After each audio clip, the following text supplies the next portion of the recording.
ಮನೆಯಲ್ಲಿ ಎರಡೇ ಎರಡು ಬದನೆಕಾಯಿ ಇದ್ರೆ ಸಾಕು, 5 ನಿಮಿಷದಲ್ಲಿ ಫಟಾಫಟ್ ಅಂತ ಈ ಚಟ್ನಿನ ಬೆಳಗಿನ ತಿಂಡಿಗೆ ಸೈಡ್ ಡಿಶ್ ಆಗಿ ಮಾಡ್ಕೊಳ್ಬಹುದು. 7 ಡೇಸ್ ಚಟ್ನಿ ಸೀರೀಸ್ ಅಲ್ಲಿ ಡೇ 5 ಬದನೆಕಾಯಿ ಚಟ್ನಿ ಫಟಾಫಟ್ ಅಂತ ಹೇಗೆ ಮಾಡ್ಕೊಳ್ಳೋದು ತೋರಿಸ್ಕೊಡ್ತೀನಿ ಬನ್ನಿ. 2 ಬದನೆಕಾಯಿನ ಸುಟ್ಟಿಟ್ಕೊಂಡಿದ್ದೀನಿ, ಸಣ್ಣದಾಗಿ ಈರುಳ್ಳಿ ಹೆಚ್ಚಿಟ್ಕೊಂಡಿದ್ದೀನಿ, ಜೀರಿಗೆ, ಸಾಸಿವೆ, ಉಪ್ಪು, ಎಣ್ಣೆ, ಹಾಗೆ ಕರಿಬೇವಿನ ಸೊಪ್ಪು, ಚಿಟಿಕೆ ಅರಿಶಿಣ ಪುಡಿ, ಕೊತ್ತಂಬರಿ ಪುಡಿ, ಖಾರದ ಪುಡಿ, ಇಷ್ಟು ಸಾಮಗ್ರಿ ತಗೊಂಡ್ರೆ ಸಾಕಾಗತ್ತೆ. ಸುಟ್ಟಿಟ್ಕೊಂಡಂತಹ ಬದನೆಕಾಯಿ ಸಿಪ್ಪೆಯನ್ನು ತೆಗೆದುಬಿಡೋಣ. ಇವಾಗ ತೆಗೆದಾಗಿದೆ. ಒಳಗೇನಾದರೂ ಹುಳಗಳು ಏನಾದ್ರು ಇದ್ದರೆ ಅದನ್ನ ಚೆನ್ನಾಗಿ ತಕ್ಕೊಂಡು ಚೆನ್ನಾಗಿ ಸಣ್ಣದಾಗಿ ಸ್ಮ್ಯಾಶ್ ಮಾಡ್ಕೊಳ್ಳೋಣ. ನೋಡಿ, ನಾನಿವಾಗ ಸ್ಮ್ಯಾಶ್ ಮಾಡ್ಕೊಳ್ತಾ ಇದ್ದೀನಿ. ಈ ರೀತಿ ಸ್ಮ್ಯಾಶ್ ಮಾಡಿಕೊಂಡ್ರೆ ಸಾಕಾಗತ್ತೆ. ಇವಾಗ ಸ್ಮ್ಯಾಶ್ ಮಾಡಿ ಇಟ್ಕೊಂಡಿದ್ದು ರೆಡಿಯಾಗಿದೆ. ನಾವಿವಾಗ ಒಗ್ಗರಣೆ ಹಾಕ್ಕೊಳ್ಳೋಣ.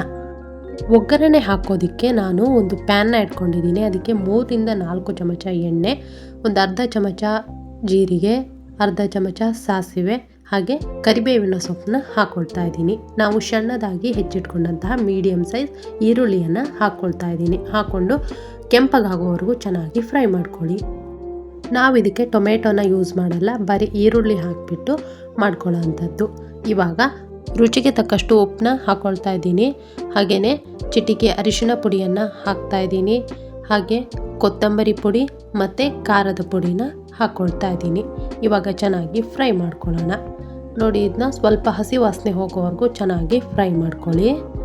ಈ ರೀತಿ ಹಸಿ ವಾಸನೆ ಫುಲ್ಲು ಹೋಗಬೇಕು. ಇವಾಗ ನಾವೊಂದು ಅರ್ಧ ಲೋಟದಷ್ಟು ನೀರನ್ನ ಹಾಕ್ಕೊಳ್ತೀನಿ. ನಿಮಗೆ ಕನ್ಸಿಸ್ಟೆನ್ಸಿ ನೋಡಿಕೊಂಡು ತುಂಬ ತೆಳುಗಬೇಕಂದ್ರೆ ಸ್ವಲ್ಪ ನೀರನ್ನ ಜಾಸ್ತಿ ಹಾಕ್ಕೊಳ್ಳಿ. ಫುಲ್ಲು ಡ್ರೈ ಆಗಿ ಗಟ್ಟಿಯಾಗಿರಬೇಕು ಅಂದರೆ ಸ್ವಲ್ಪ ಕನ್ಸಿಸ್ಟೆನ್ಸಿ ಕಡಿಮೆ ಹಾಕ್ಕೊಳ್ಳಿ. ಇವಾಗ ನಾನು ಸ್ಮ್ಯಾಶ್ ಮಾಡ್ಕೊಂಡಂತಹ ಬದನೆಕಾಯಿನ ಹಾಕ್ಕೊಳ್ತಾ ಇದ್ದೀನಿ.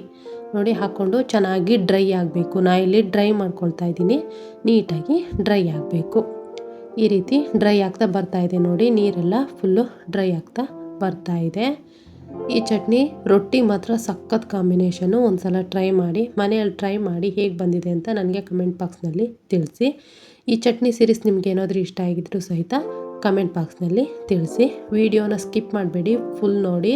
ನಿಮಗೆ ಸ್ಟೆಪ್ ಬೈ ಸ್ಟೆಪ್ ನೋಡಿದ್ರೇ ಅರ್ಥ ಆಗೋದು. ಇವಾಗ ರೆಡಿಯಾಗಿದೆ. ನಾನೊಂದು ಸರ್ವಿಂಗ್ ಬೌಲ್ಗೆ ಸರ್ವ್ ಮಾಡ್ಕೊಳ್ತಾ ಇದ್ದೀನಿ.